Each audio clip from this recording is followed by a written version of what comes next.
की भारत से अपेक्षाओं के बारे में और भारत के सामान्य मानवी का आत्मविश्वास, विकसित भारत बनाने का संकल्प, इन सारे विषयों को लेकर के विस्तार से चर्चा की है। देश को आगे की दिशा भी दिखाई है। आदरणीय राष्ट्रपति जी का अभिभाषण प्रेरक भी था, प्रभावी भी था और हम सब के लिए भविष्य के काम का मार्गदर्शन भी था। मैं आदरणीय राष्ट्रपति जी के उद्बोधन पर धन्यवाद करने के लिए उपस्थित हुआ हूं।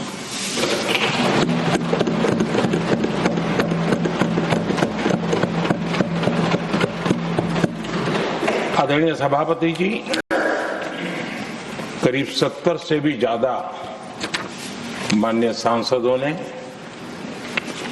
अपने बहुमूल्य विचारों से इस आभार प्रस्ताव को समृद्ध करने का प्रयास किया है। यहां पक्ष प्रतिपक्ष दोनों तरफ से चर्चा हुई। हर किसी ने अपने अपने तरीके से राष्ट्रपति जी के अभिभाषण को जिसने जैसे समझा वैसे यहां समझाया और उन्होंने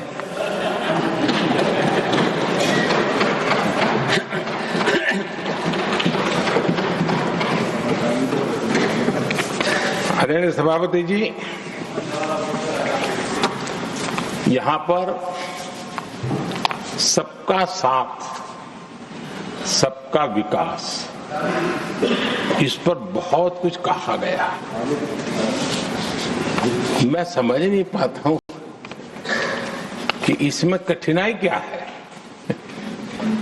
सबका साथ, सबका विकास, ये तो हम सबका दायित्व है और इसीलिए तो देश ने हम सबको यहां बैठने का अवसर दिया है और उसमें लेकिन जहां तक कांग्रेस का सवाल है, उनसे सबका साथ सबका विकास, इसके लिए कोई अपेक्षा करना मैं समझता हूं कि बहुत बड़ी गलती हो जाएगी।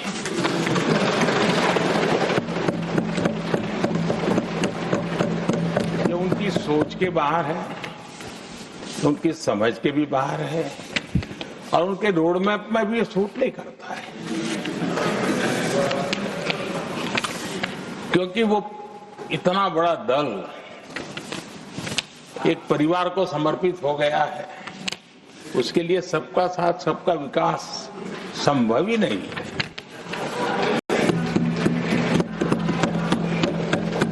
आदरणीय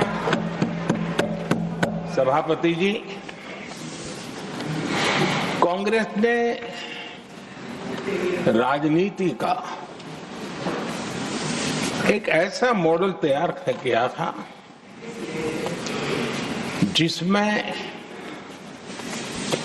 झूठ, फरेब, भ्रष्टाचार, परिवारवाद, तुष्टीकरण, सबका गालमेल था। जहां सबका गालमेल हो वहां सबका साथ हो ही नहीं सकता।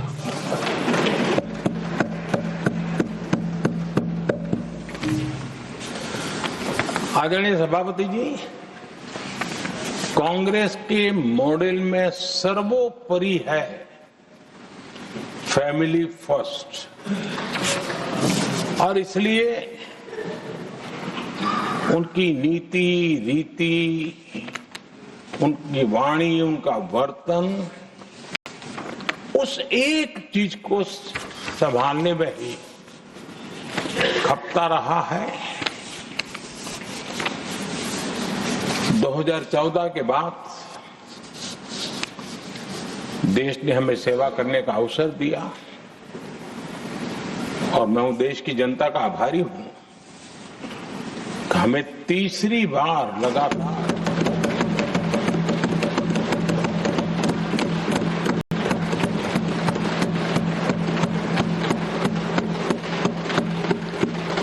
तीसरी बार जनता यहां पहुंचाती है।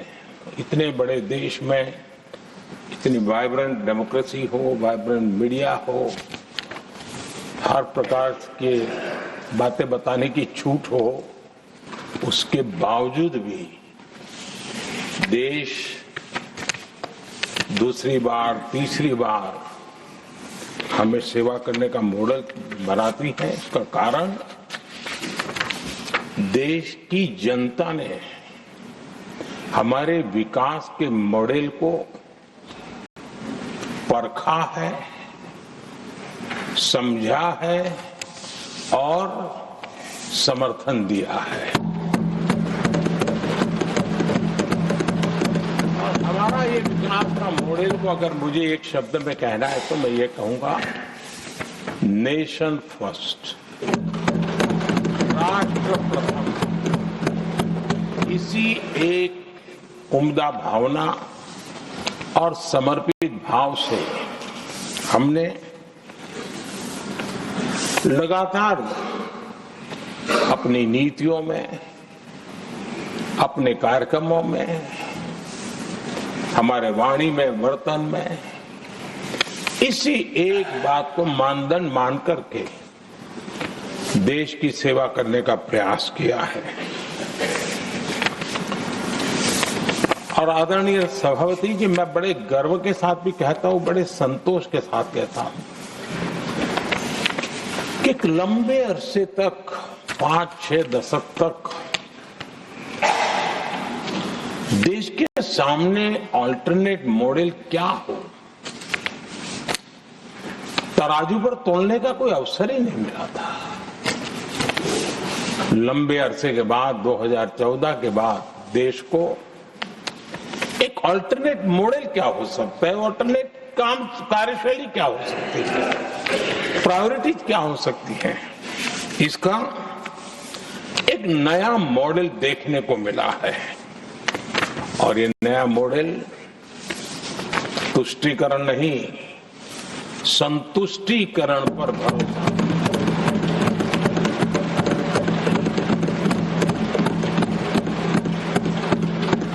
पहले के मॉडल में, खास करके कांग्रेस के कालखंड में, तुष्टीकरण, हर चीज में तुष्टीकरण, यही उनका एक प्रकार से औषधि बन गई थी उनकी राजनीति को करने की। और उन्होंने स्वार्थ नीति, राजनीति, देश नीति सबका एक घोटाला करके रखा हुआ था। तरीका ये होता था कि छोटे तबके को कुछ दे देना और बाकियों को तरसा कर रखना, और जब चुनाव आए तब कहना देखो उनका मिला है, शायद आपको भी मिल जाएगा। और इस प्रकार से झुनझुना बांटते रहना, लोगों के आंखों पर पट्टी बांध करके अपनी राजनीतिक सियासत को चलाए रखना, ताकि चुनाव के समय वोट की खेती हो सके। यही कार्य चलता रहा। आदरणीय सभापति जी, हमारी कोशिश रही है कि भारत के पास जो भी संसाधन है, उन संसाधनों का ऑप्टिमम यूटिलाइजेशन किया जाए। भारत के पास जो समय है, उस समय का भी बर्बादी से बचा करके पल पल का उपयोग देश की प्रगति के लिए, जन सामान्य के कल्याण के लिए, उसी पर वो खर्च हो। और इसलिए हमने एक अप्रोच अपनाया, सैचुरेशन का अप्रोच।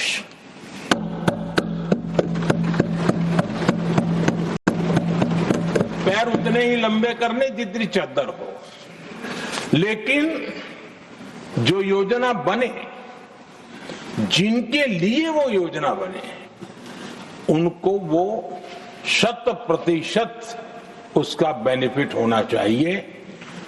किसी को दिया, किसी को नहीं दिया, किसी को लटका करके रखा और उसको हमेशा प्रताड़ित करते रखना और उसको निराशा की गर्त में धकेल देना, उन सिचुएशन से हमने बाहर आकर के सैचुरेशन अप्रोच की ओर हमारे काम को आगे बढ़ाया है। बीते दशक में हमने हर स्तर पर सबका साथ, सबका विकास की भावना को जमीन पर उतारा है और वो आज देश में जिस प्रकार से बदलाव नजर आ रहा है, फल के रूप में हम अनुभव करने लगे हैं। हमारे गवर्नेंस का भी मूल मंत्र यही रहा है, सबका साथ, सबका विकास। हमारी ही सरकार ने SC, ST एक्ट को मजबूत बनाकर दलित और आदिवासी समाज के सम्मान और उनके सुरक्षा के संबंध में अपनी प्रतिबद्धता भी दिखाई और हमने उसको बढ़ाया।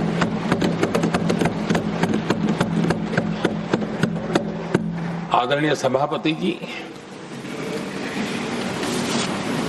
आज जातिवाद का जहर फैलाने के लिए भरपूर प्रयास हो रहा है, लेकिन 3 दशक तक दोनों सदन के ओबीसी एमपीज और सभी दलों के ओबीसी एमपीज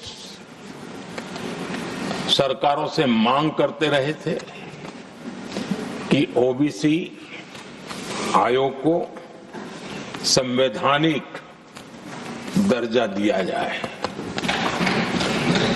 ठुकरा दिया गया, इनकार किया गया, क्योंकि शायद उस समय उनकी राजनीति को ये सूट नहीं करता होगा, क्योंकि तुष्टीकरण की राजनीति के और फैमिली फर्स्ट की राजनीति में जब वो बैठेगा तब तक वो चर्चा तक के हित में भी नहीं आता है। आदरणीय सभापति जी, ये मेरा सौभाग्य है कि हम सब ने मिलकर के 3 दशक से मेरे ओबीसी समाज ने जिस बात के लिए मांगे की, आशाएं रखी, जिसको निराश करके रखा गया था, हमने आकर के इस आयोग को संवैधानिक दर्जा दिया।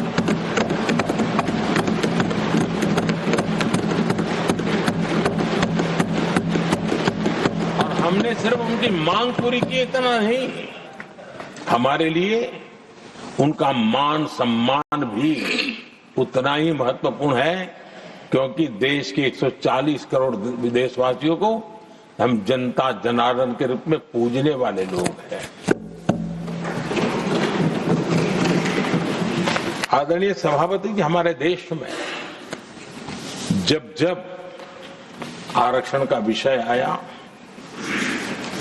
तो उसको एक तंदुरुस्त तरीके से समस्या के समाधान के लिए सत्य को स्वीकार करते हुए करने का प्रयास नहीं हुआ। हर चीज में देश में विभाजन कैसे हो, तनाव कैसे पैदा हो, एक दूसरे के खिलाफ दुश्मनी कैसे पैदा हो, वही तरीके अपनाए गए। देश आजाद होने के बाद जब जब ये प्रयास हुए हैं, इसी तरीके से हुए हैं। पहली बार हमारी सरकार ने एक ऐसा मॉडल दिया और सबका साथ सबका विकास के मंत्र की प्रेरणा से दिया कि हमने सामान्य वर्ग के गरीब को 10% आरक्षण दिया, बिना तनाव के, बिना किसी का छीन करके और जब ये निर्णय किया तो एससी समुदाय ने भी उसको स्वागत किया, एसटी समुदाय ने भी स्वागत किया, ओबीसी समुदाय ने भी स्वागत किया। किसी को भी पेट में दर्द नहीं हुआ, क्योंकि इतना बड़ा निर्णय, लेकिन करने का तरीका था सबका साथ सबका विकास, और तब जाकर के बहुत ही स्वस्थ शांत तरीके से पूरे राष्ट्र ने इस बात को स्वीकार किया।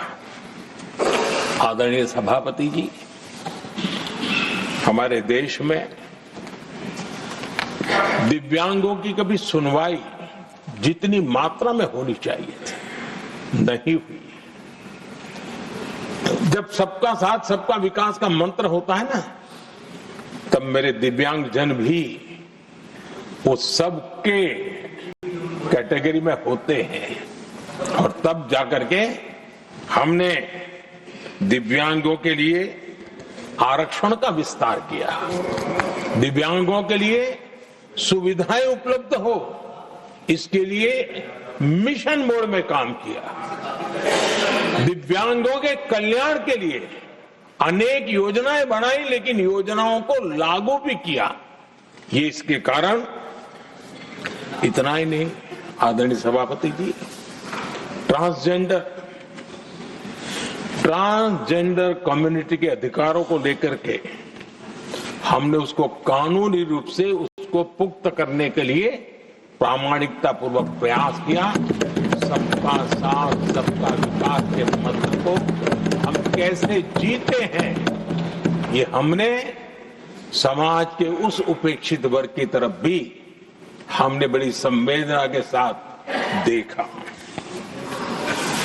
आदरणीय सभापति जी, भारत की विकास यात्रा में नारी शक्ति के योगदान को कोई नकार नहीं सकता, लेकिन उनको अगर अवसर मिले और वो नीति निर्धारण का हिस्सा बने तो देश की प्रगति में और गति आ सकती है। और इस बात को ध्यान में रखते हुए हमने ही और इस सदन का पहला निर्णय हुआ, हम देशवासी गर्व कर सकते हैं, सदन इस बात के लिए याद रखा जाएगा, ये नया सदन सिर्फ उसके रूप रंग के लिए नहीं, ये नया सदन का पहला निर्णय था नारी शक्ति वंदन। इस नए सदन को हम किसी और तरीके से भी कर सकते थे, हम हमारी वाहवाही के लिए भी उपयोग कर सकते थे, पहले भी होता था, लेकिन हमने तो मातृशक्ति की वाहवाही के लिए इस सदन का आरंभ किया था, और मातृशक्ति के आशीर्वाद से ये सदन अपना कार्य आरंभ किया है। आदरणीय सभापति जी, हम जानते हैं, इतिहास की तरफ अब थोड़ी नजर करें।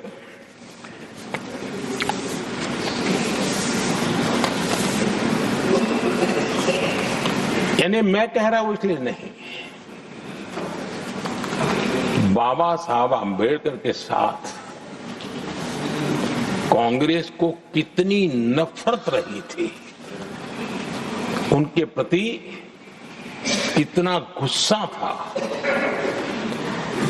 और किसी भी हालत में बाबा साहब की हर बात के प्रति कांग्रेस चिढ़ जाती थी, और इसके सारे दस्तावेज मौजूद है। और इस गुस्से को दो बार बाबा साहब को चुनाव में पराजित करने के लिए क्या कुछ नहीं किया गया।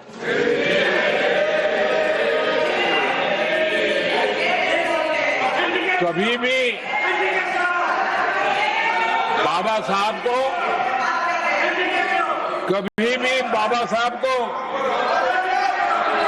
भारत रत्न के योग्य नहीं समझा गया। आदरणीय सभापति जी, कभी भी बाबा साहब को भारत रत्न योग्य नहीं समझा गया। इतना ही नहीं, आदरणीय सभापति जी, इस देश के लोगों ने बाबा साहब की भावना का आदर किया, सर्व समाज ने आदर किया और तब आज मजबूरन कांग्रेस को जय भीम बोलना पड़ रहा है, उनका मुंह सूख जाता है।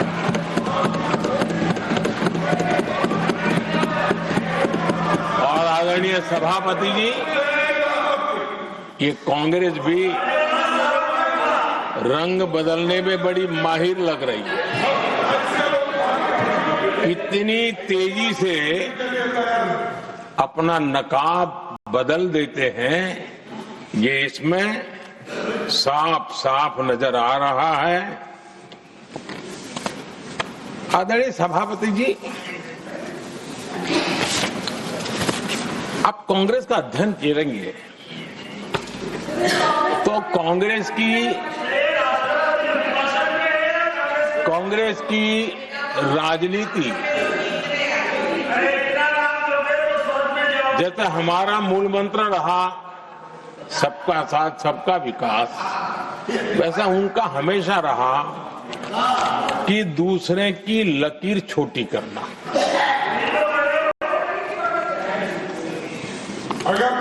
और इसके कारण उन्होंने सरकारों को अस्थिर किया।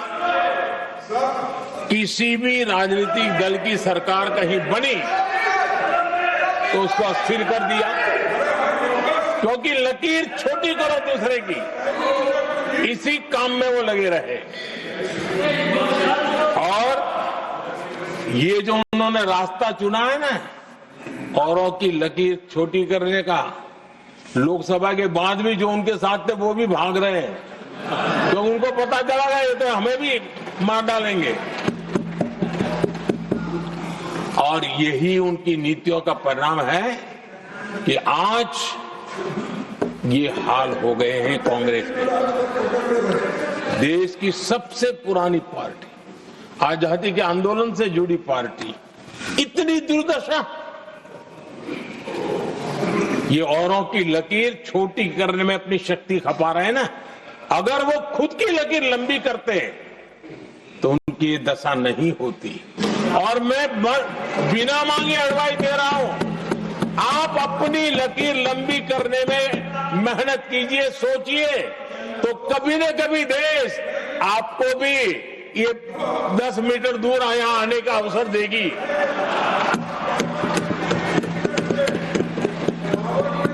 आदरणीय सभापति जी,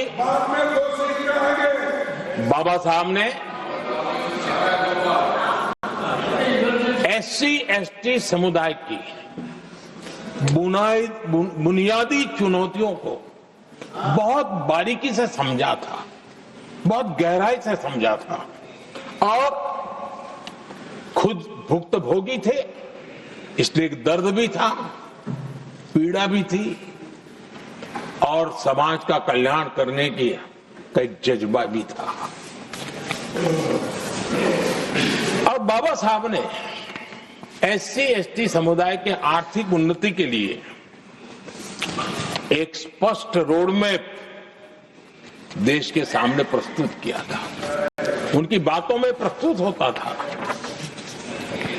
और बाबा साहब ने एक बहुत महत्वपूर्ण बात कही थी, मैं उनका कोट पढ़ना चाहता हूं। बाबा साहब ने कहा था, भारत एक कृषि प्रधान देश है, लेकिन दलितों के लिए ये आजीविका का मुख्य साधन बन ही नहीं सकता, ये बाबा साहब ने कहा था। उन्होंने आगे कहा था, और इसके कई कारण हैं। पहला, भूमि खरीदना उनके सामर्थ्य से बाहर है। दूसरा, अगर उनके पास धन भी हो तो भी उनके लिए भूमि खरीदने का कोई अवसर नहीं है। बाबा साहब ने ये एक एनालिसिस किया था, और इस परिस्थिति का एनालिसिस करते हुए उनको सुझाव था उन्होंने आग्रह किया था कि दलितों के साथ, हमारे आदिवासी भाई बहनों के साथ, वंचितों के साथ ये जो अन्याय हो रहा है, ये जो मुसीबत में जीने के लिए वो मजबूर हो रहे हैं, तो इसका एक उपाय है देश में इंडस्ट्रियलाइजेशन को बढ़ावा दिया जाए। औद्योगिकरण के पक्षकार थे बाबा साहब, क्योंकि औद्योगिकरण करने के पीछे उनकी कल्पना साफ थी। स्किल बेस्ड जॉब्स और एंटरप्रेन्योरशिप के लिए, आर्थिक आत्मनिर्भरता के लिए दलित, आदिवासी, वंचित समूहों को एक अवसर मिलेगा और उसे वो उत्थान का एक सबसे महत्वपूर्ण हथियार मानते थे। लेकिन आजादी के इतने सालों के बावजूद भी, इतने साल कांग्रेस को सत्ता में रहने का अवसर मिला, तब भी बाबा साहब की इन बातों को पर गौर करने का भी उनको समय नहीं था। उन्होंने बाबा साहब की इस विचारों को पूरी तरह खारिज कर दिया। एससी एसटी समुदाय की आर्थिक लाचारी बाबा साहब समाप्त करना चाहते थे। उसे कांग्रेस ने ऐसा उल्टा काम किया कि उसको गहरा संकट बना दिया। आदरणीय सभापति जी, 2014 में हमारी सरकार ने इस सोच को बदला और हमने प्राथमिकता देते हुए स्किल डेवलपमेंट, फाइनेंशियल इंक्लूजन और इंडस्ट्रियल ग्रोथ पर हमने जोर दिया। हमने पीएम विश्वकर्मा योजना बना करके समाज का वो तबका जिसके बिना समाज की रचना ही संभव नहीं है, और हर गांव में छोटे छोटे रूप में बिखरे हुए समाज, जो पारंपरिक कार्य करने वाले हमारे विश्वकर्मा भाई बहन, लोहार हो, कुम्हार हो, समाज के सोनार हो, ऐसे सारे जो वर्ग के लोग हैं, पहली बार देश में उनके लिए कोई चिंता हुई और उनको ट्रेनिंग देना, टेक्नोलॉजिकल अपग्रेडेशन के लिए नए औजार देना, डिजाइनिंग में उनको मदद करना, आर्थिक सहायता करना, उनके लिए बाजार उपलब्ध कराना, ये सारा दिशा में एक विशेष काम हमने अभियान चलाया हुआ है। और समाज का जिसकी तरफ किसी ने ध्यान नहीं दिया और जनता में जिसका महत्वपूर्ण रोल है, उस विश्वकर्मा समाज की हमने चिंता। आदरणीय सभापति, हमने मुद्रा योजना शुरू करके जिन लोगों को पहली बार उद्यम के क्षेत्र में आना था, उनको निमंत्रित किया, उनको प्रोत्साहित किया। बिना गारंटी को लोन देने का एक बहुत बड़ा अभियान हमने चलाया, ताकि समाज में ये बहुत बड़ा समुदाय है जो आत्मनिर्भरता के अपने सपने को पूरा कर सके, और उसमें बहुत बड़ी सफलता मिली। हमने एक योजना और भी बनाई, स्टैंड अप इंडिया, जिसका मकसद था एससी एसटी समुदाय के हमारे भाई बहन और कोई भी समाज की महिला, उसको बैंक से 1 करोड़ रुपए का बिना गारंटी को लोन, ताकि वो अपना कारोबार। और हमने इस बार बजट में इसको डबल कर दिया है, और मैंने देखा है कि लाखों ऐसे नौजवान इस वंचित समुदाय से, या लाखों बहनें आज मुद्रा योजना के द्वारा अपना कारोबार करना शुरू किया है, और खुद को तो रोजगार पाया ही, लेकिन उन्होंने किसी 1-2 और लोगों को भी रोजगार दिया है। आदरणीय सभापति जी,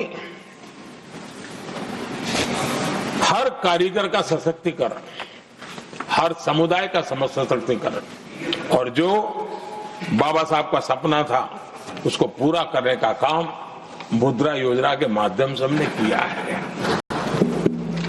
आदरणीय सभापति जी, जिसको किसी ने नहीं पूछा उसको मोदी पूजता है।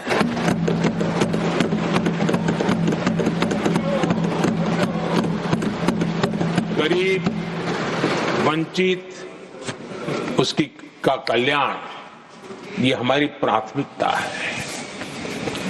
इस वर्ष के बजट में भी आप देखिए, लेदर इंडस्ट्री, फुटवेयर इंडस्ट्री, ऐसे अनेक छोटे दायरे के विषयों को हमने स्पर्श किया है और इसका सबसे बड़ा लाभ गरीब और वंचित समुदाय के लोगों को मिलने वाला है, जो इस बजट में घोषणा की। अब उदाहरण के रूप में टॉयज की बात कर रहे हैं। समाज के इस प्रकार के वर्ग के लोग ही टॉयज बनाने के काम में हैं। हमने उस पर ध्यान केंद्रित किया। बहुत सारे गरीब परिवारों को अनेक प्रकार की उसमें मदद दी गई है और उसका परिणाम आज आया है कि टॉयज हम एक्सपोर्ट करने की आदत में फंसे हुए थे, आज इंपोर्ट करने की आदत में फंसे हुए थे। आज हमारे टॉयज 3 गुना एक्सपोर्ट हो रहे हैं और जिसका फायदा समाज के एक बहुत ही नीचे के तबके में जीने वाले, मुसीबतों से गुजारा करने वाले समुदाय को मिल रहा है। आदरणीय सभापति जी, हमारे देश में एक बहुत बड़ा समुदाय है, मछुआरा समुदाय। इन मछुआरे साथियों के लिए हमने एक अलग मिनिस्ट्री तो बनाई, लेकिन जो बेनिफिट किसान क्रेडिट में किसानों को मिलता था, हमने वो किसान क्रेडिट कार्ड के सारे बेनिफिट हमारे मछुआरे भाई बहनों को भी दिया। ये सुविधा दी, अलग मिनिस्ट्री बनाई, इस काम किया और करीब 40,000 करोड़ रुपया हमने इसके अंदर इंफ्यूज किया। फिशरीज सेक्टर को बल दिया है और इसका प्रयास इन प्रयासों का परिणाम ये आया है कि हमारा मछली उत्पादन 2 गुना और एक्सपोर्ट भी 2 गुना हुआ है और जिसका सीधा बेनिफिट हमारे मछुआरे भाई बहनों को हुआ है। यानी समाज के सबसे उपेक्षित हमारे बंधु हैं, उनको हमने सबसे ज्यादा प्राथमिकता दे करके हमने काम करने का प्रयास किया है। आदरणीय सभापति जी, यहाँ जो जातिवाद का जहर फैलाने की जिनको अब नया शौक लग गया है, हमारे देश के आदिवासी समाज, उन आदिवासी समाज में भी कई स्तर की स्थितियां हैं। कुछ समूह ऐसे हैं जिनकी संख्या बहुत कम है और जो करीब देश में 200-300 जगह पे बिखरे हुए हैं और कुल आबादी उनकी बहुत कम है, लेकिन वो ऐसे उपेक्षित रहे हैं, उनकी बारीकियों को जाने तो दिल दहलाने वाली बात है। और मेरा सद्भाग्य रहा कि राष्ट्रपति जी से इस विषय में मुझे काफी गाइडेंस मिला, क्योंकि उस समाज को काफी निकट से राष्ट्रपति जी जानती है और उसी में से आदिवासी समाज में भी बहुत वंचित अवस्था में जीने वाला एक जो छोटा तबके के लोग व बिखरे पड़े लोग हैं, उनको विशेष रूप से योजना में लाने का प्रयास हुआ और हमने पीएम जनमन योजना बनाई और 24,000 करोड़ रुपए ताकि उनको वो सुविधाएं मिले, उनके कल्याण के काम हो और वे भी सबसे पहले तो अन्य आदिवासी समाज की बराबरी तक तो पहुंचे और फिर पूरे समाज की बराबरी करने के लिए योग्य बने। उस दिशा में हमने काम किया है। आदरणीय सभापति जी, समाज के अलग अलग तबकों की चिंता तो की है। हमने देश के अलग अलग भूभाग में भी कुछ ऐसी स्थितियां हैं कि जिसमें बहुत पिछड़ापन है। जैसे हमारे सीमावर्ती गांव, उनको बैकवर्ड विलेज करके छोड़ दिया गया था, आखिरी गांव करके छोड़ दिया गया था। हमने सबसे पहले मनोवैज्ञानिक परिवर्तन लाया। हम ये जो दिल्ली पहले और बाद में सब धीरे धीरे धीरे जो जाए दूर जाता जाए आखिर चला जाए, हमने बदल दिया। हमने तय किया कि सीमा पर जो लोग हैं वो पहले और वो अंदर की तरफ आता जाए। जहां सूरज की किरण सबसे पहले आती है और जहां सूरज की आखिरी किरण भी जिनके पास होती है, ऐसे आखिरी गांव उनको हमने फर्स्ट विलेज के रूप में विशेष दर्जा देते हुए, विशेष योजना बनाते हुए हमने उनके विकास के कामों को, इतना ही नहीं, उसको प्राथमिकता इतनी दी कि मैंने पिछले टर्म में मंत्री परिषद के साथियों को ऐसे दूर दराज के गांवों में 24 घंटे रुकने के लिए भेजा था और -15 डिग्री वाले कुछ विलेजेस थे, वहां भी हमारे मंत्री वहां जाकर के रुके थे, उनको समझने का, उनकी समस्याओं के समाधान के लिए प्रयास किया था। और हमने 15 अगस्त 26 जनवरी में जो मेहमान बुलाते हैं उसमें भी ये जो सीमा पर बसे हुए हमारे पहले विलेज है, आज उनके प्रधानों को हम 26 जनवरी 15 अगस्त में बुलाते हैं। राष्ट्रपति जी के यहाँ एट होम में होते हैं, क्योंकि हमारी कोशिश है सबका साथ सबका विकास, और इसलिए खोजते रहते हैं कि हम किसको अभी भी पहुंचना बाकी है, चलो जल्दी करो। आदरणीय सभापति जी, वाइब्रेंट विलेज की योजना देश की सुरक्षा के लिए भी बहुत उपयोगी हो रही है, बहुत महत्वपूर्ण हो रही है और हम उसको भी बल दे रहे हैं। आदरणीय सभापति जी, राष्ट्रपति जी ने गणतंत्र के 75 वर्ष के मौके पर संविधान निर्माताओं से प्रेरणा लेने का भी आग्रह अपने अभिभाषण में किया है। मैं आज बड़े संतोष के साथ कह सकता हूं कि हमारे संविधान निर्माताओं की जो भावना थी उसी का आदर करते हुए, उसी से प्रेरणा लेते हुए हम आज आगे बढ़ रहे हैं।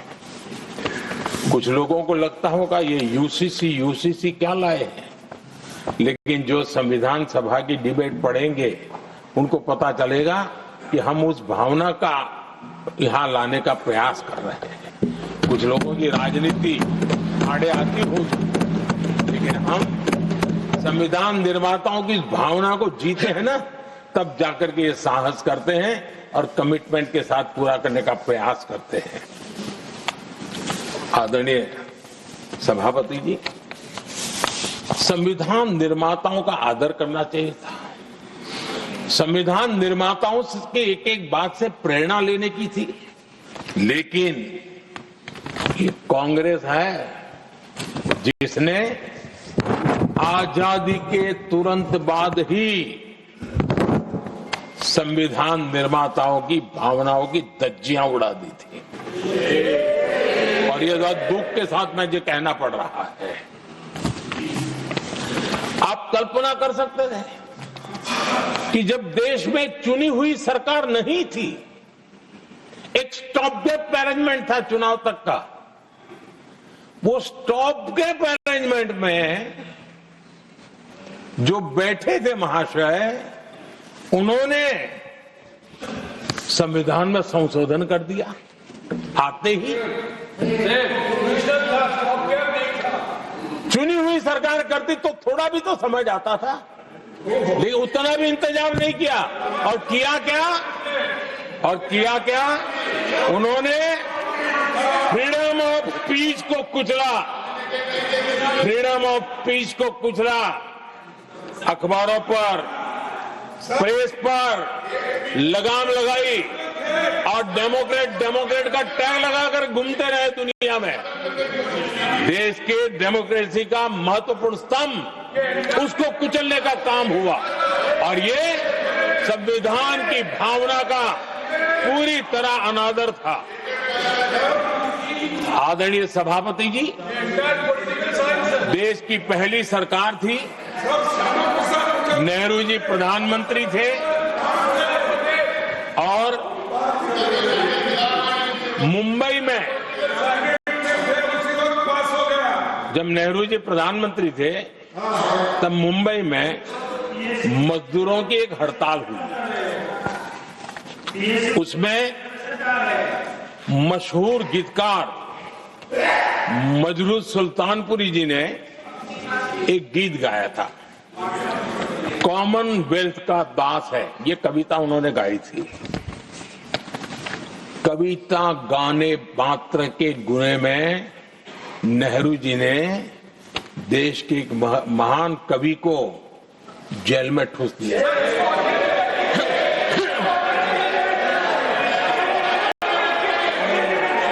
मशहूर एक्टर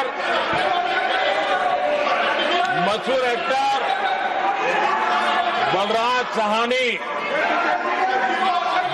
साहनी जी सिर्फ एक जुलूस में शामिल हुए थे, आंदोलन करने वालों के जुलूस में शामिल हुए थे, इसलिए बलराज साहनी जी को जेल में बंद कर दिया गया। आदरणीय सभापति जी, लता मंगेशकर जी के भाई हृदयनाथ मंगेशकर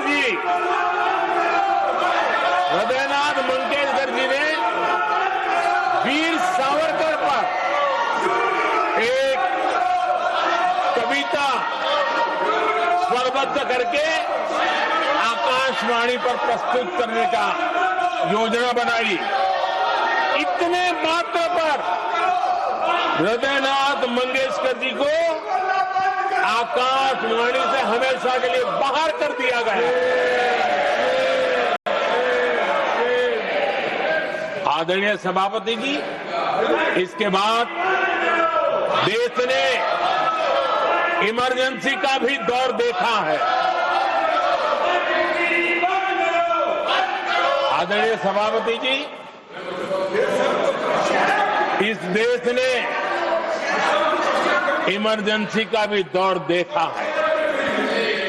संविधान की किस प्रकार से कुचला गया, संविधान के स्पिरिट को किस प्रकार से रौंदा गया, और वो भी सत्ता सुख के लिए किया गया, ये देश जानता है। और इमरजेंसी में प्रसिद्ध सिने कलाकार देवानंद जी से आग्रह किया गया कि वे इमरजेंसी का समर्थन करें पब्लिकली। देवानंद जी ने साफ इमरजेंसी पर समर्थन करने से इनकार कर दिया। उन्होंने हिम्मत दिखाई और इसलिए दूरदर्शन पर देवानंद जी की सभी फिल्मों को प्रतिबंधित कर दिया गया।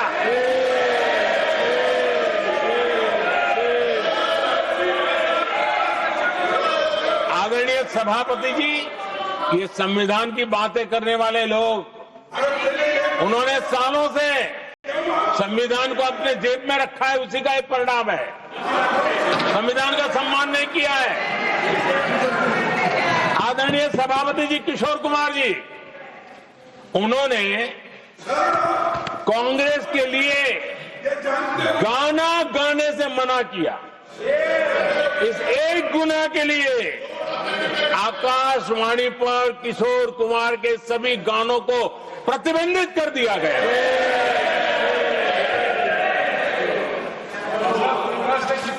आदरणीय सभापति जी, मैं इमरजेंसी के उन दिनों को भूल नहीं सकता, और शायद आज भी वो तस्वीरें मौजूद है। ये जो लोकतंत्र की बातें करते हैं, मानव गरिमा की बातें करते हैं और बड़े बड़े भाषण देने के लिए शौकीन लोग हैं, आपातकाल में जॉर्ज फर्नांडिस समेत देश के महानुभावों को हथकड़ियां पहनाई गई थी, जंजीरों से बांधा गया था। संसद के सदस्य, देश के गणमान्य नेता, उनको हथकड़ियां और जंजीरों से बांधा गया था, इनके मुंह में संविधान शब्द शोभा नहीं देता है।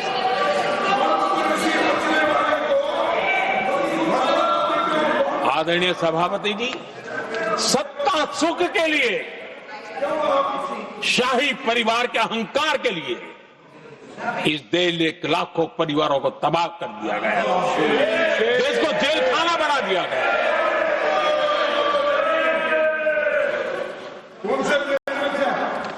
बहुत लंबा संघर्ष चला। ये अपने आप को बहुत बड़ा तीसबार खा मारने वालों को जनता जनार्दन की ताकत को स्वीकार करना पड़ा, घुटने टेकने पड़े और देश में जनता जनार्दन के सामर्थ्य से इमरजेंसी हटी।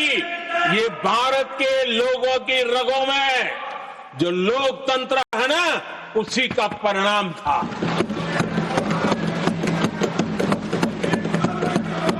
हमारे माननीय खड़गे जी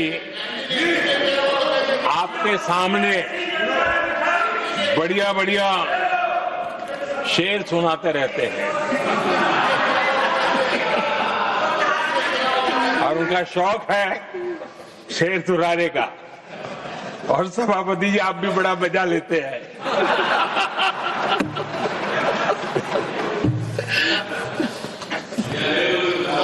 एक शेर मैंने भी कहीं पढ़ा था,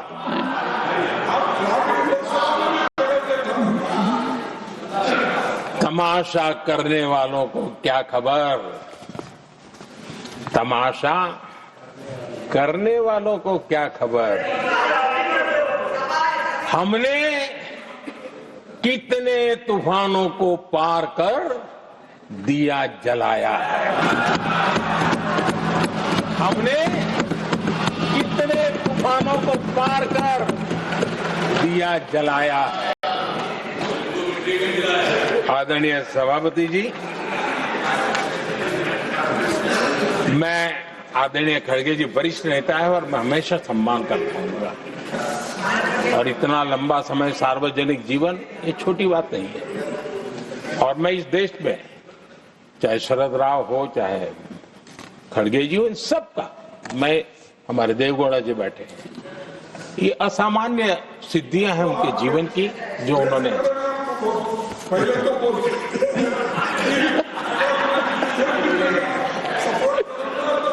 ऐसा है खड़गे जी, आपको आपके घर में तो ये बातें सुनने को नहीं मिलेगी, नहीं बताऊंगा।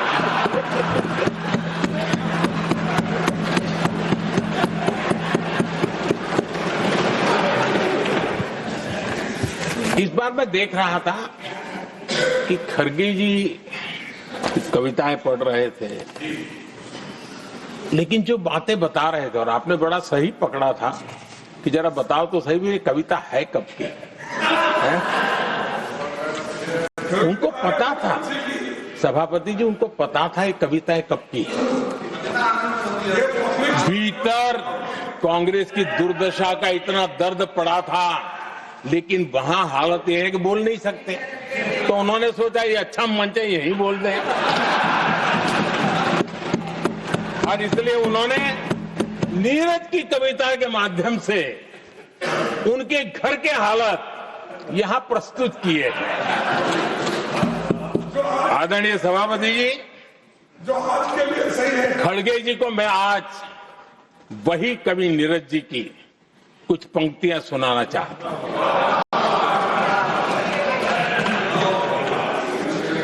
कांग्रेस सरकार का जो दौर था उस समय नीरज जी ने ये कविताएं लिखी थी, और उसमें उन्होंने कहा था, है बहुत अंधियारा, है बहुत अंधियारा, अब सूरज निकलना चाहिए, अब सूरज निकलना चाहिए, जिस तरह से भी हो ये मौसम बदलना चाहिए, जिस तरह से भी हो ये मौसम बदलना चाहिए। नीरज जी ने कांग्रेस के उस कालखंड में ये कविता कही। 1970 में जब कांग्रेस, अरे चारों तरफ कांग्रेस ही कांग्रेस का राज चलता था, उस समय नीरज जी का एक और कविता संग्रह प्रकाशित हुआ था, फिर दीप जलेगा। हरिवंश जी तो अभ्यासु हैं तो उनको भली भांति पता है। उस समय उनका यह संग्रह प्रसिद्ध हुआ था, फिर दीप जलेगा। उसमें उन्होंने कहा था, और ये बड़ा महत्वपूर्ण है, नीरज जी ने उस समय कहा था, मेरे देश उदास न हो। नीरज जी ने अपनी कविता में कहा था, मेरे देश उदास न हो, फिर दीप जलेगा, तिमिर ढलेगा। और हमारा सद्भाग्य देखिए, हमारे प्रेरणा पुरुष अटल बिहारी वाजपेयी जी ने भी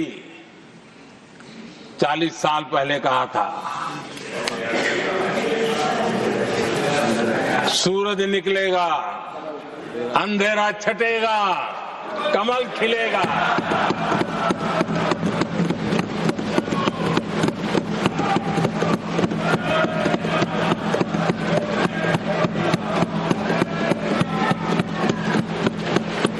आदरणीय नीरज जी ने कहा था, जब तक कांग्रेस का सूरज चमकता रहा, देश ऐसा ही अंधेरे में रहता रहा। कई दशक तक ऐसे ही हाल बने रहे। आदरणीय सभापति जी, गरीबों को शक्ति देने के लिए, गरीबों के सशक्तिकरण के लिए जितना काम हमारे कार्यकाल में हुआ है, हमारी सरकार के द्वारा हुआ है, इतना पहले कभी नहीं हुआ। गरीबों का सशक्तिकरण और गरीब ही गरीबी को परास्त करे, उस दिशा में हमने योजनाओं को आकार दिया। और मुझे मेरे देश के गरीबों पर भरोसा है, उनके सामर्थ्य में भरोसा है। अगर अवसर मिल जाए ना, तो वो हर चुनौतियों को पार कर सकता है। और गरीब ने करके दिखाया, योजनाओं का लाभ लेते हुए, अवसरों का फायदा उठाते हुए, सशक्तिकरण के माध्यम से 25 करोड़ गरीबी को परास्त करने में सफल हुए। 25 करोड़ लोगों को गरीबी से बाहर निकालना ये हमारे लिए गर्व का विषय है कि हमने एक बहुत बड़ा काम किया है। जो लोग गरीबी से निकले हैं, कठोर परिश्रम करके निकले हैं, सरकारी पर भरोसा करते हुए, योजनाओं को आधार बना करके, और आज गरीबी से निकलकर वो एक न्यू मिडिल क्लास हमारे देश में अर्जित हुआ है। आदरणीय सभापति जी, मेरी सरकार इस न्यू मिडिल क्लास और मिडिल क्लास के साथ डट करके खड़ी है और बहुत कमिटमेंट के साथ हम खड़े हैं। हमारी न्यू मिडिल क्लास और मिडिल क्लास की आकांक्षाएं आज देश के लिए गति देने वाली शक्ति है। हमारे देश की एक नई ऊर्जा है, देश की प्रगति का सबसे बड़ा आधार है। हम मिडिल क्लास के, न्यू मिडिल क्लास के सामर्थ्य को बढ़ाना चाहते हैं। हमने मिडिल क्लास के लिए एक बहुत बड़े हिस्से को टैक्स में इस बजट में जीरो कर दिया।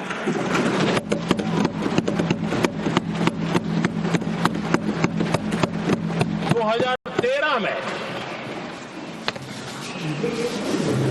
2 लाख तक की आय टैक्स में मुक्ति थी, इनकम टैक्स में 2 लाख तक मुक्ति थी। आज हमने 12 लाख तक टैक्स में मुक्ति कर दी। हम 70 साल से ऊपर के किसी भी वर्ग के क्यों न हो, किसी भी समाज से क्यों न हो, उनको आयुष्मान योजना का लाभ देकर के, और उसका सबसे बड़ा लाभ मिडिल क्लास के बुजुर्गों को मिल रहा है।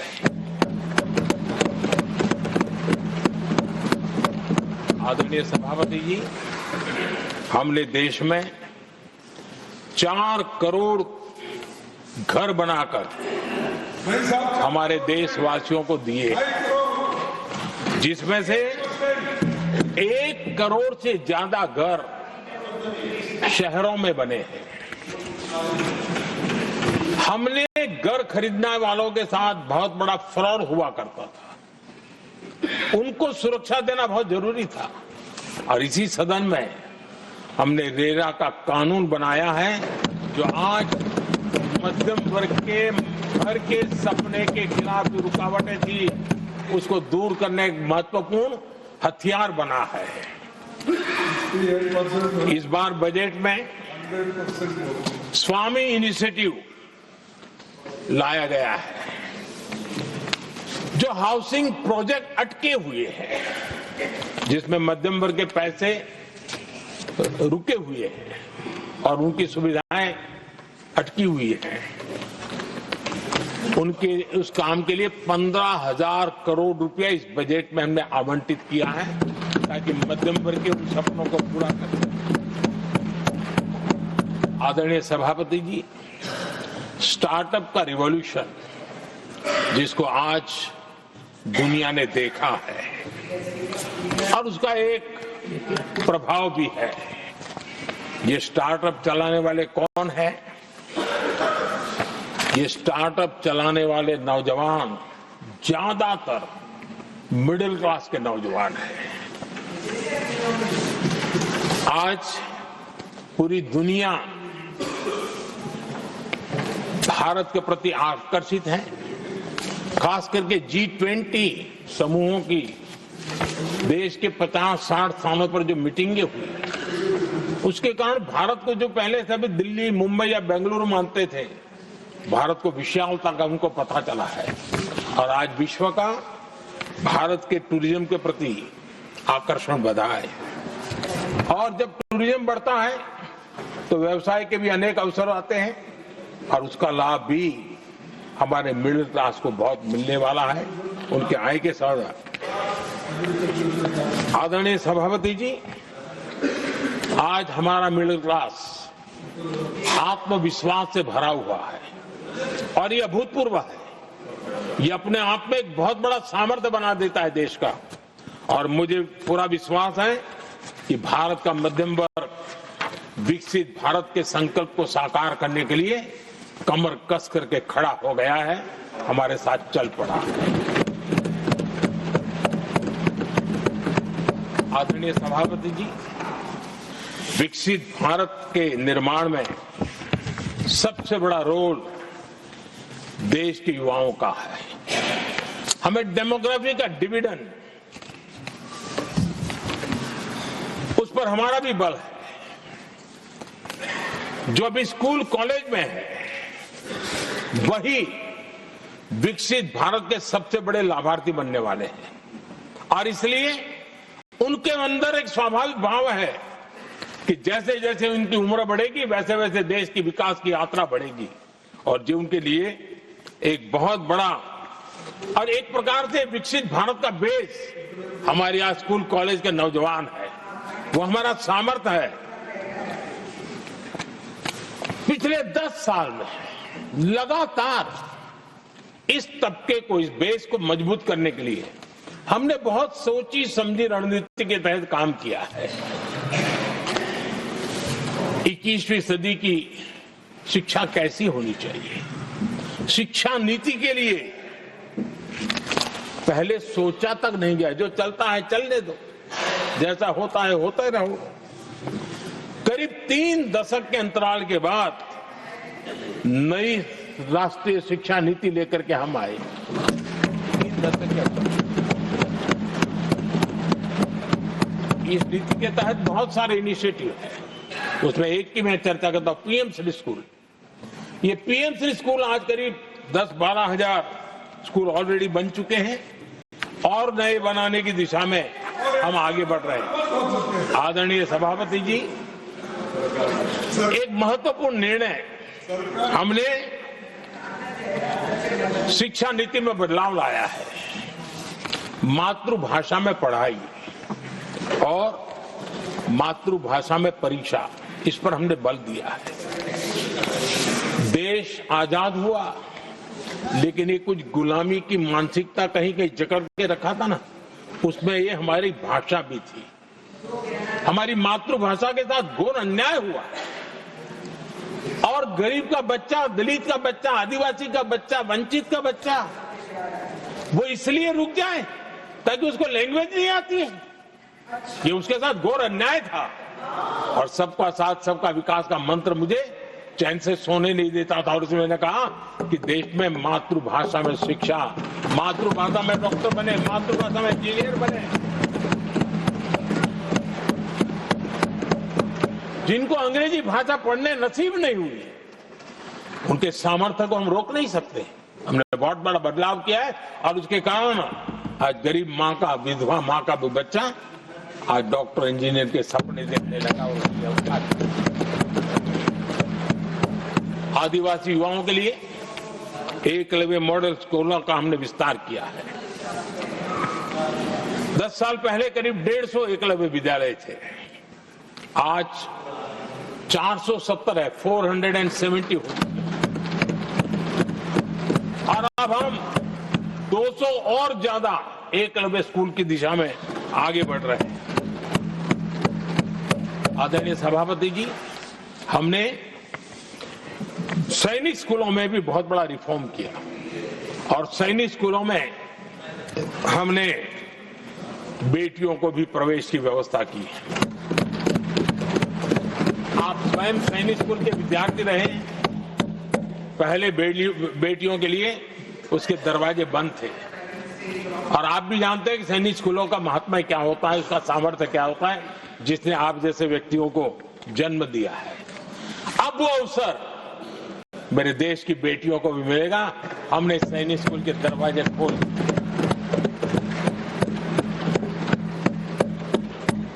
और अभी हमारी सैकड़ों बेटियां देशभक्ति के इस माहौल में अपनी पढ़ाई कर रही हैं और देश के लिए जीने का जज्बा सहज रूप से उनके भीतर पनप रहा है। आदरणीय सभापति जी, युवाओं के ग्रूमिंग में एनसीसी की बहुत बड़ी भूमिका है। हम में से जो भी एनसीसी के संपर्क में रहा है उसे मालूम है कि उस उम्र में और उस कालखंड में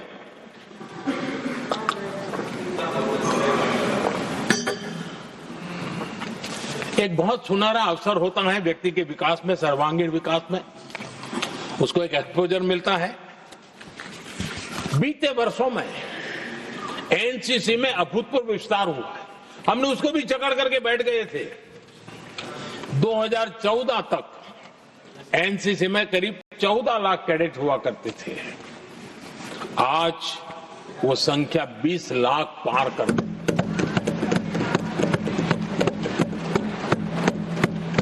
आदरणीय सभापति जी, देश के युवाओं में जो उमंग है, उत्साह है, नया कुछ कर गुजरने की इच्छा है, रूटीन काम से भी हटकर के कुछ करने का उनका इरादा है, ये साफ नजर आता है। जब मैंने स्वच्छ भारत अभियान चलाया, मैंने देखा है कि आज भी कई शहरों के नौजवानों की टोलियां अपने तरीके से, स्वयं प्रेरणा से स्वच्छता के अभियान को आगे बढ़ा रही हैं। कोई झुग्गी झोपड़ी में जाकर के शिक्षा के लिए काम कर रहे हैं, कई नौजवान कुछ न कुछ कर रहे हैं। इन सारी बातों को देख करके हमें लगा कि देश के युवाओं को एक अवसर मिलना चाहिए, संगठित रूप से प्रयास होना चाहिए। और इसके लिए हमने माय भारत एक आंदोलन शुरू किया है। मेरा युवा भारत, माय भारत। आज करीब 1.5 करोड़ से ज्यादा युवाओं ने उसमें अपनी रजिस्ट्री करवाई है। और देश के वर्तमान विषयों पर चर्चा करना, मंथन करना, समाज को जागरूक करना, सक्रियता से ये नौजवान अपनी प्रेरणा से कर रहे हैं। उनको स्पून फीडिंग की जरूरत नहीं पड़ रही है। वो अपने सामर्थ्य से अच्छी चीजों को हाथ लगा करके आगे बढ़ रहे हैं। आदरणीय सभापति जी, खेल का क्षेत्र स्पोर्ट्समैन स्पिरिट को जन्म देते हैं और जिस देश में स्पोर्ट जितना व्यापक होता है उस देश के अंदर वो स्पिरिट अपने आप पनपता है। खेल प्रतिभा को बल देने के लिए हमने अनेक आयामों पर काम शुरू किया है। खेल के लिए जो इंफ्रास्ट्रक्चर की जरूरत हो, उसके लिए जो फाइनेंशियल सपोर्ट की आवश्यकता हो, उसमें अभूतपूर्व हमने मदद की है ताकि देश के नौजवानों को एक अवसर मिले। Target Olympic podium scheme tops और खेलो इंडिया अभियान हमारे स्पोर्ट्स इकोसिस्टम को पूरी तरह ट्रांसफॉर्म करने की ताकत रखते हैं और हम अनुभव भी कर रहे हैं। पिछले दिनों 10 साल में जितने भी इंटरनेशनल स्पोर्ट्स इवेंट हुए हैं, भारत ने अपना झंडा गाड़ दिया, भारत ने अपना सामर्थ्य दिखा दिया, भारत के नौजवानों ने अपना लोहा बनवा लिया है और उसमें हमारी बेटियां भी उतना ही दमखम के साथ दुनिया के सामने भारत की ताकत का प्रदर्शन कर रही है। आदरणीय सभापति जी, किसी भी देश को विकासशील से विकसित की जो यात्रा होती है उसमें जन कल्याण के कामों का अपना महत्व है, लोक कल्याण के कामों का अपना महत्व है, लेकिन इंफ्रास्ट्रक्चर एक बहुत बड़ा कारण होता है, बहुत बड़ी ताकत होता है और विकासशील से विकसित की यात्रा इंफ्रास्ट्रक्चर से गुजरती है और हमने इंफ्रास्ट्रक्चर का महत्व को समझा है और हमने इस पर बल दिया है। और जब इंफ्रास्ट्रक्चर की बात होती है तो ये भी जरूरी है वो समय सर पूरे हो, जिसकी हम कल्पना करें, योजना करें, आवश्यकता समझे, लेकिन लटके रहे तो उसका फायदा नहीं मिलता है, उससे टैक्स पेयर का पैसा भी बर्बाद होता है और देश उस लाभ से वंचित रह जाता है, अनेक सालों तक इंतजार करता है, उसका बहुत बड़ा भारी नुकसान होता है जिसको शब्दों में गिना नहीं जा सकता है। कांग्रेस के कालखंड में अटकाना, भटकाना, लटकाना ये उनका कल्चर बन गया और उसके कारण ये राजनीति का हिस्सा था। किस प्रोजेक्ट को करने देना, नहीं करने देना, उसमें राजनीतिक तराजू रहता था। सबका साथ सबका विकास का मंत्र नहीं होता था।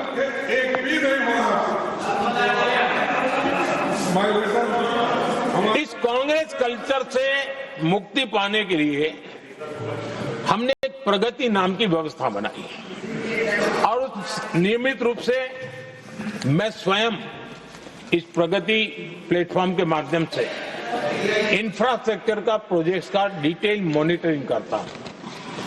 कभी ड्रोन से भी उस एरिया की वीडियोग्राफी और लाइव इंटरेक्शन करता हूं, काफी मैं उसमें इन्वॉल्व रहता हूं।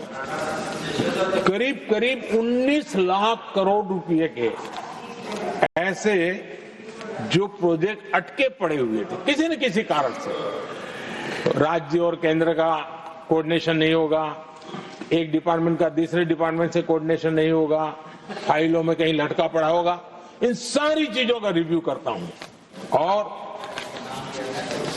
ऑक्सफोर्ड यूनिवर्सिटी ने उस पर अध्ययन किया इस प्रगति के हमारे इनिशिएटिव पर और बहुत बड़ा उसने अच्छा रिपोर्ट दिया है और उसमें उसने एक बहुत बड़ा सुझाव दिया है।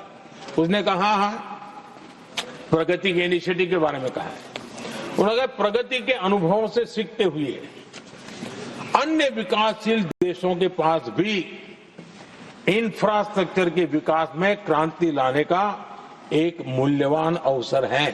ये प्रगति को सभी डेवलपिंग कंट्रीज के लिए उन्होंने सुझाव दिया।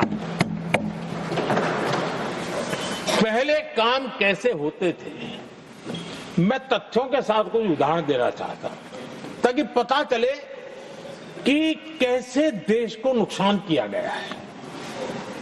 मैं ये नहीं कह रहा हूं हर कुछ एक ही व्यक्ति ने जानबूझ के किया होगा, लेकिन कल्चर डेवलप हो गया और उसका परिणाम हुआ। अब देखिए उत्तर प्रदेश में हम एग्रीकल्चर, किसान, भाषण तो बहुत बढ़िया दे देते हैं, अच्छा लगता है।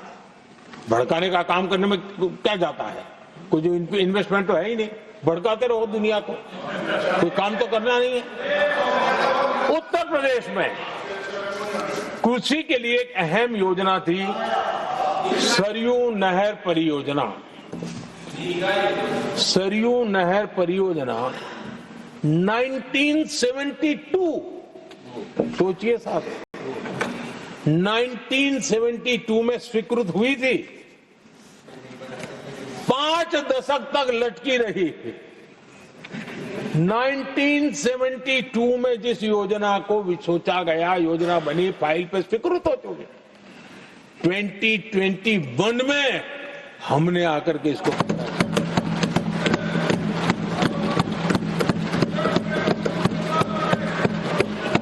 आदरणीय सभापति जी, जम्मू कश्मीर की Udhampur Srinagar Baramulla rail line, Udhampur Srinagar Baramulla rail line in 1994 में स्वीकृत हुई थी। 1994 में ये रेल लाइन भी बरसों तक लटकी रही।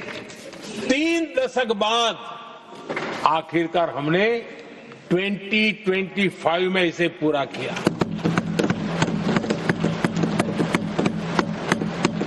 आदरणीय सभापति जी, ओडिशा की Haridaspur Paradip rail line, Haridaspur Paradip rail line 1996 में स्वीकृति हुई थी।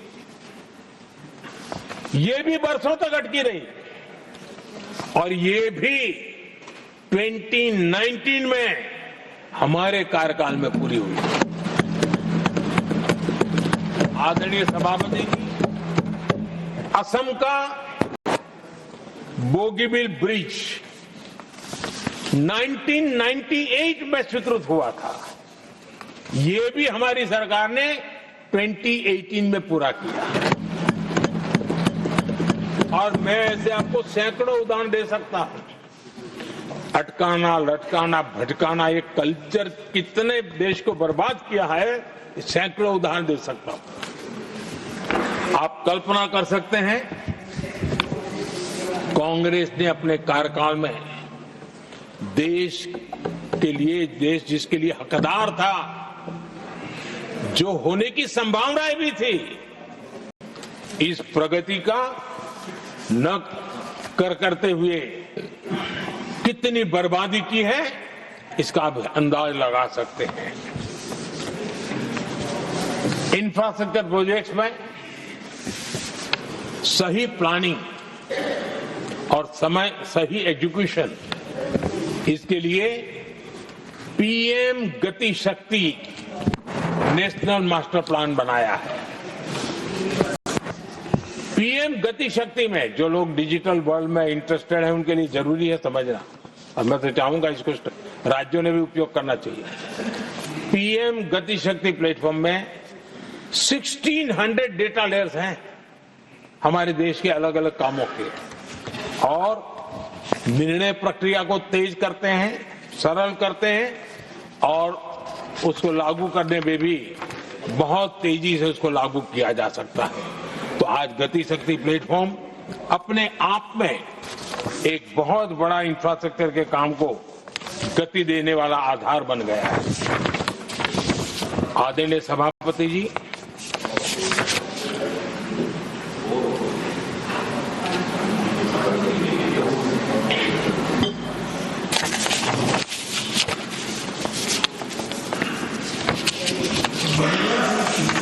आज के नौजवानों को ये जानना बहुत जरूरी है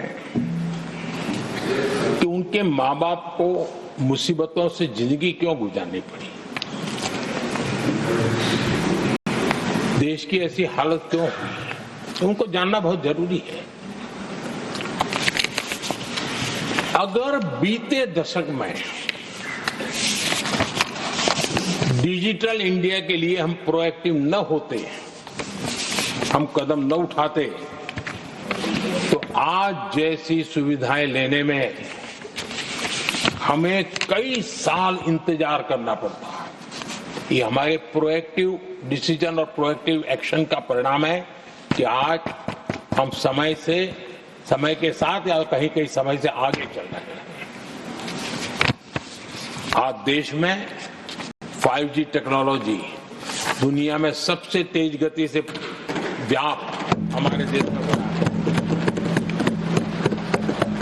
आदरणीय सभापति जी, मैं अतीत के अनुभवों से कह रहा हूं, कंप्यूटर हो, मोबाइल फोन हो, ATM हो, ऐसी कई टेक्नोलॉजी दुनिया के कई देशों में हमारे से बहुत पहले पहुंच चुकी थी, लेकिन भारत में आते आते दशकों बीत गए तब जाकर के पहुंचा। अगर मैं हेल्थ की बात करूं, बीमारी की बात करूं, टीकाकरण की बात करूं, जैसे चेचक, BCG का टीका, जब हम गुलाम थे तब दुनिया में वो टीकाकरण हो रहा था, कुछ देशों में हो चुका था, लेकिन भारत में ये दशकों बाद आया। पोलियो की वैक्सीन हमने दशकों तक इंतजार करना पड़ा, दुनिया आगे बढ़ चुकी थी, हम पीछे रह गए थे। कारण यह था, कांग्रेस ने देश की व्यवस्था को ऐसे जकड़ करके रखा था। उनको लगता था सारा ज्ञान सरकार में जो बैठे हैं उन्हीं को है, वही सब कर लेंगे, और उसी का एक परिणाम था लाइसेंस परमिट राज। मैं देश के नौजवानों को कहूंगा, लाइसेंस परमिट राज का कितना जुल्म था, देश विकास नहीं कर सकता था, और लाइसेंस परमिट राज यही कांग्रेस की पहचान बन गई थी। आदरणीय सभापति जी, कंप्यूटर का जब शुरुआती दौर था तो कंप्यूटर को इंपोर्ट करना चाहता है तो उसके लिए लाइसेंस लेना होता था, कंप्यूटर लाने के लिए, और कंप्यूटर लाने के लाइसेंस पाने में भी सालों लग जाते थे। आदरणीय सभापति जी, वो दिन थे मकान बनाने के लिए सीमेंट चाहिए, तो सीमेंट के लिए भी परमिशन लेना पड़ता था मकान बनाने के। इतना ही नहीं सभापति जी, शादी ब्याह में अगर चीनी की जरूरत हो, चीनी चाय पिलानी हो, तो भी लाइसेंस लेना पड़ता था। मेरे देश के नौजवानों को पता होना, और मैं आजाद भारत की बात कर रहा हूं, मैं अंग्रेजों के कालखंड की बात नहीं कर रहा हूं, कांग्रेस के कालखंड की बात कर रहा हूं। और कांग्रेस के एक पूर्व वित्त मंत्री, जो अपने आप को बहुत ज्ञानी मानते हैं, उन्होंने माना था कि लाइसेंस परमिट के बिना कोई काम होते नहीं है, सारे काम लाइसेंस परमिट के रास्ते से ही गुजरते हैं। और उन्होंने ये भी कहा था कि लाइसेंस परमिट बिना रिश्वत को नहीं होता है। मैं कांग्रेस के वित्त मंत्री ने जो कहा वो कह रहा हूं, बिना रिश्वत को नहीं होता है। अब कोई बहुत आसानी से समझ सकता है, उस जमाने में रिश्वत मतलब हाथ की सफाई कौन करता था भाई, ये कौन पंजा था, वो पैसा कहां जाता था, देश का नौजवान भली भांति समझ सकता है।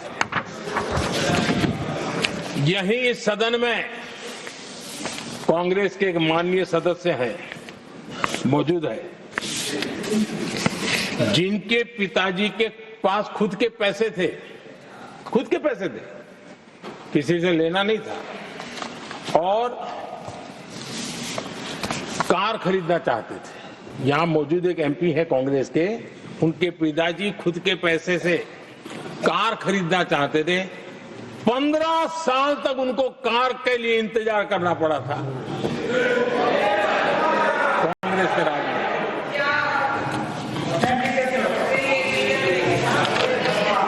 आदरणीय सभापति जी, हम सब जानते हैं स्कूटर लेना हो तो बुकिंग करवा के पैसा देना, 8-8, 10-10 साल एक स्कूटर खरीदने में लग जाता था। और अगर मजबूरी में स्कूटर मानो बेचना पड़ा तो उसके लिए सरकार से परमिशन लेनी पड़ती थी। अरे कैसे देश चलाया इन लोगों ने। और इतना ही नहीं, गैस सिलेंडर एमपी को कूपन दिया जाता था, कि तुम इलाके में 25 लोगों को गैस कनेक्शन दे सकते हो। गैस सिलेंडर के लिए कतार लगती थी। टेलीफोन कनेक्शन, नाक को दम आ जाता था टेलीफोन कनेक्शन के लिए। देश के नौजवानों को पता होना चाहिए कि ये जो आज बड़े बड़े भाषण झाड़ रहे हैं, उन्होंने क्या किया था, देश को पता होना चाहिए। आदरणीय सभापति जी, ये सारी पाबंदियां और लाइसेंस राज की नीतियों ने भारत को दुनिया की सबसे धीमी आर्थिक वृद्धि दर में धकेल दिया। लेकिन क्या आप जानते हैं, इस कमजोर वृद्धि दर को, इस विफलता को दुनिया में किस नाम से कहने की शुरुआत हो गई? हिंदू रेट ऑफ ग्रोथ कहने लगे। एक समाज का पूरा अपमान, विफलता सरकार में बैठे हुए लोगों की, काम न करने के सामर्थ्य बैठे हुए लोगों का, समझ शक्ति का अभाव बैठे हुए लोगों का,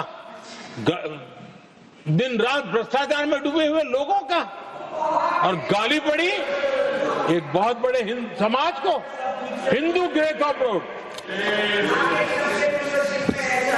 आदरणीय सभापति जी, शाही परिवार के आर्थिक कुप्रबंधन और गलत नीतियों के कारण पूरे समाज को दोषी ठहराया गया और दुनिया भर में बदनाम किया गया।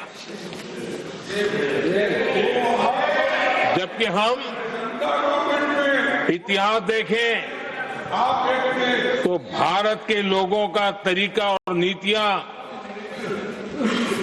भारत के स्वभाव में लाइसेंस राज नहीं था, परमिट नहीं थी। भारत के लोग सदियों से, हजारों साल से खुले में विश्वास करते थे, और हम उन समुदाय में सबसे पहले थे जो दुनिया भर में मुक्त व्यापार, फ्री ट्रेड, उसमें मेहनत करते थे, काम करते थे।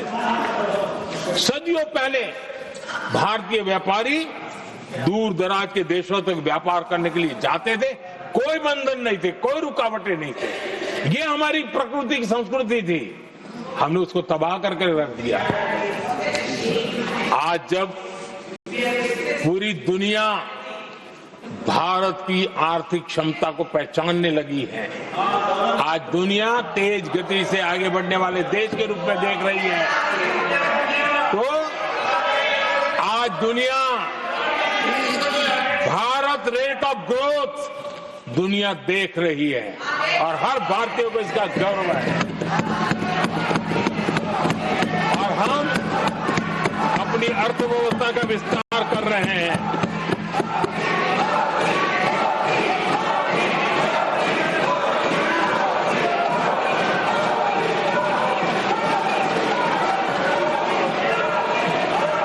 आदरणीय सभापति जी,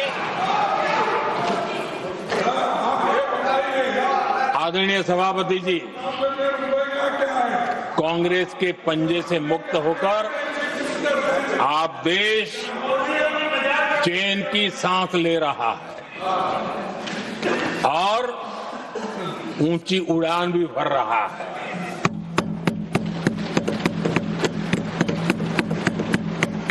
कांग्रेस के लाइसेंस राज और उसकी कुनीतियों से बाहर निकलकर हम मेक इन इंडिया को बढ़ावा दे रहे हैं।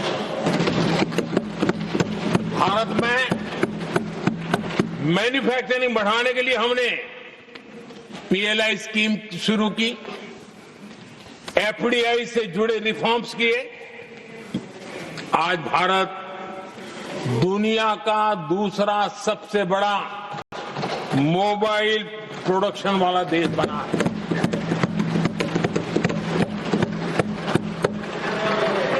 पहले हम ज्यादातर फोन बाहर से इंपोर्ट कर रहे थे, अब हमारी पहचान एक मोबाइल एक्सपोर्टर के रूप में बनी है। आदरणीय सभापति जी, आज भारत की पहचान डिफेंस मैन्युफैक्चरिंग की बनी है। 10 साल में हमारा डिफेंस प्रोडक्ट्स 10 गुना एक्सपोर्ट बढ़ा है। 10 साल में 10 गुना बढ़ा है। आदरणीय सभापति जी, भारत में सोलर मॉड्यूल मैन्युफैक्चरिंग भी 10 गुना बढ़ गए हैं। आज हमारा देश दुनिया का दूसरा सबसे बड़ा स्टील प्रोड्यूसर देश है।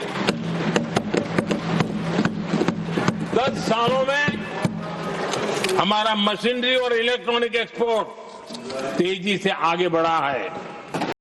बीते 10 सालों में भारत का टॉयज एक्सपोर्ट 3 गुना से ज्यादा बढ़ गया है। इन्हीं 10 सालों में एग्रो केमिकल एक्सपोर्ट भी बढ़ा है। कोरोना के कालखंड में हमने 150 से ज्यादा देशों को वैक्सीन और दवाइयां सप्लाई की।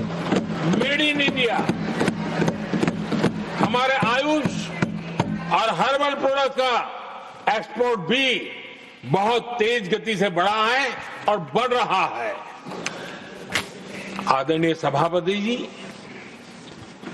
खादी जो कांग्रेस ने की तो सबसे बड़ा एक काम करते रहे खादी के लिए, तो भी मुझे लगता है हाँ ये आजादी के आंदोलन के लोगों से कुछ प्रेरणा आगे बढ़ा रहे हैं, वो भी नहीं किया। खादी और विलेज इंडस्ट्री का टर्नओवर पहली बार 1.5 लाख करोड़ से ज्यादा हुआ। 10 साल में इसका प्रोडक्शन भी 4 गुना हुआ।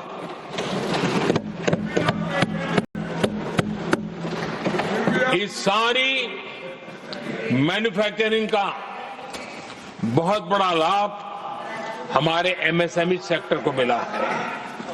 इससे देश में बड़ी संख्या में रोजगार के अवसर तैयार हुए हैं। आदरणीय सभापति जी, हम सभी जनता के प्रतिनिधि हैं। हम जनता जनार्दन के सेवक हैं। जनप्रतिनिधि के लिए देश और समाज का मिशन ही सब कुछ होता और सेवा व्रत लेकर के ही जनप्रतिनिधियों के लिए काम करना उनका दायित्व होता है। आदरणीय सभापति जी, देश की हम सभी से अपेक्षा है कि हम विकसित भारत को आत्मसात करने के लिए कोई कमी हमारी तरफ से नहीं रहनी चाहिए। हम सबका सामूहिक दायित्व होना चाहिए। ये देश का संकल्प है, ये किसी सरकार का संकल्प नहीं है, किसी व्यक्ति का संकल्प नहीं है, 140 करोड़ देशवासियों का संकल्प है।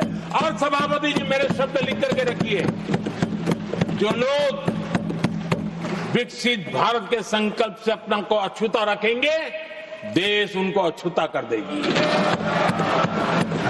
हर किसी को जुड़ना पड़ेगा। अब बच करके नहीं रह सकते, क्योंकि भारत का मिडिल क्लास, भारत का नौजवान पूरी ताकत के साथ देश को आगे बढ़ाने में जुट चुका है। और इसलिए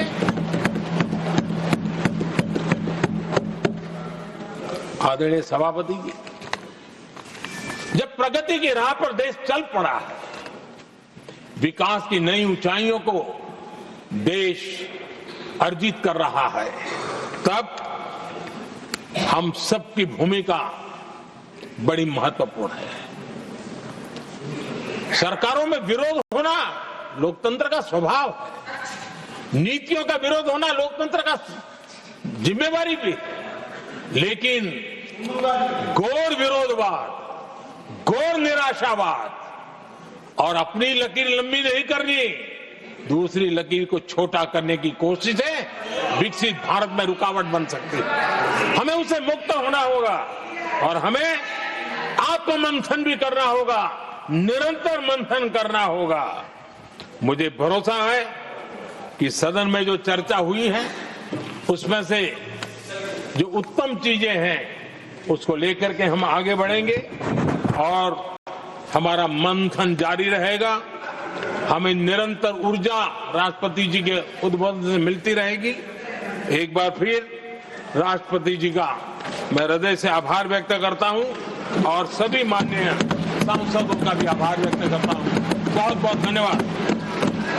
I shall now put the amendments which have been moved to vote. Amendment numbers 1 to 4 by Sushri Sushmita Dev. Are you withdrawing the amendments or I should put to vote?